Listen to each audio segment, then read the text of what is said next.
සුබ දවසක් ප්ලාන්ට්වර්ඩ් YouTube නාලිකාවත් එක්ක එකතු වෙලා ඉන්න යාළුවන්ට අද මම මේ වීඩියෝ එකෙන් කියන්නේ කොහොමද අපි පොහොර භාවිතා කරද්දී අපි NPK බහුල පොහොර නිතරම භාවිතා කරනවා. එතකොට යාරමිලා ටාගට් වගේ දේවල් මල් හට ගන්නා අවදී වගාවකට දැන් මේක මගේ වගාව මේක මල් හට ගන්නා අවදී තියෙන්නේ දැන් පොඩි පොඩි කරලුත් ඇවිල්ලා තියෙන්නේ. එතකොට මේ වගේ වගාවකට අපි යාරමිලා ටාගට් තමා ප්‍රධාන වශයෙන් දාන්නේ. එතකොට ඒක දාන්නේ දවස් 7න් 7ට ග්‍රෑම් 7ක් 8ක් වගේ වැටෙන්න ගහකට අපි දානවා. ඊට අමතරව අපේ වගාවේ කරල්වල ක්වොලිටිය පවත්වා ගන්න අපි යොදාගත හැකි උපක්‍රම මොනවද කියලා. ඒ කියන්නේ කරල්වල සයිස් එක වැඩි කරගන්න, ෂයිනි එක කියන්නේ දිලිසෙන ගතිය වැඩි කරගන්න. ඊට පස්සේ ආය කරල්වල ඇඹරෙන්නේ නැති වෙන්න ක්වොලිටියට ගන්න අපිට යොදාගත හැකි උපක්‍රම මොනවද කියලා තමයි මම ඔයාලට අද කියන්න හදන්නේ. එතකොට එකින් එක කතා කරමු තියෙන විවිධාකාර පොහොර වර්ග ඒවා භාවිතා කිරීම තුළින් අපිට අපේ වගාවේ ක්වොලිටිය වැඩි කරගන්න පුළුවන්. එතකොට එකටම කතා කරොත් කැල්සියම් ගැන ඔයාලට තිරේ දිස් වෙනවා මේ කැල්සියම් පොහොර එකක්. එතකොට ඒක කැල්සිනිට් කියලා තියෙන්නේ විවිධ කම්පැනි හරහා විවිධ නම් වලින් තියෙනවා. එතකොට සුදු පාට කැට එකක් තමයි තියෙන්නේ. ඔයාලට මේක පහසුවෙන් ගස්වල මුලට දාන්න පුළුවන්. එතකොට මේක සාමාන්‍යයෙන් රුපියල් 700ක් 600ක් අතර තමයි වෙන්නේ කිලෝ එකක්. එතකොට ඔයාලට එක ගහකට ග්‍රෑම් සාමාන්‍යයෙන් 6ක් 7ක් වගේ දාන්න පුළුවන්. සාමාන්‍යයෙන් පළ හට ගන්නා මල් හටගත්ත වයසේ වගේ ගහකට.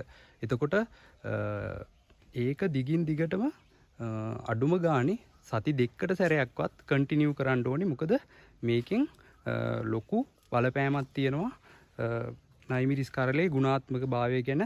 මොකද ඒකේ සාමාන්‍ය මාංශල ගතිය වැඩි වෙනවා. ඊට පස්සේ ෂයිනි ගතියක් එනවා නයිමිරිස් කරලේ. එතකොට ඔයාලා අහලා ඇති බ්ලෝසන් එන්ඩ් රොට්. ඔයාලට ඔය රූපයක් තියෙනවා. ඒක බලන්න ඔයාලගේ වගාවේ තියෙනවද බලන්න. සාමාන්‍යයෙන් නයිමිරිස් මාළු මිරිස් කරල් වල පැත්තක් ඇකිලිලා වගේ යනවා. ඒකට හේතුව තමයි කැල්සියම් ඌනතාවය. එතකොට මේ කැල්සියම් ඌනතාවයේදී අපි දැනගන්න ඕනේ කරුණක් තමයි හරියට කැල්සියම් යොදා ගන්න ඕනේ මේ වගේ ඌනතාවයක් ඇති නොවෙන්න. අපි හරියට මේ කැල්සියම් පොහොර එක පොළොවට දාලා ඒ කියන්නේ ගස් වලට දැම්මොත් මේ කැල්සියම් ඌනතාවය මග හරවා ගන්න පුළුවන්. හරිද? ඊට පස්සේ ඔයාලට මට තව දෙයක් කියන්න තියෙනවා. මේ කැල්සියම් ඌනතාවය සමහරට ඔයාලා හරියට කැල්සියම් යොදලා ඔයාලගේ වගාවේ සමහරට බ්ලෝසන් එන්ඩ් රොට් තියෙන්න පුළුවන්. එතකොට ඔයා බලනවා මොකද මේ මම කැල්සියම් යොදලත් මොකද මේ එන්ඩ් රොට් එක ආවේ කියලා. ඒකට හේතුවක් තියෙනවා. ඔයාලා හරියට වතුර දාන්න ඕනේ පැලවලට. ඔයාලගේ පැලවලට වතුර මදි වුණොත් ඒ කියන්නේ අවශ්‍ය ප්‍රමාණයට වඩා වතුර අඩු වුණොත් සමහරට කැල්සියම් පසේ තිබ්බත් ඒක උරාගන්නේ නැහැ.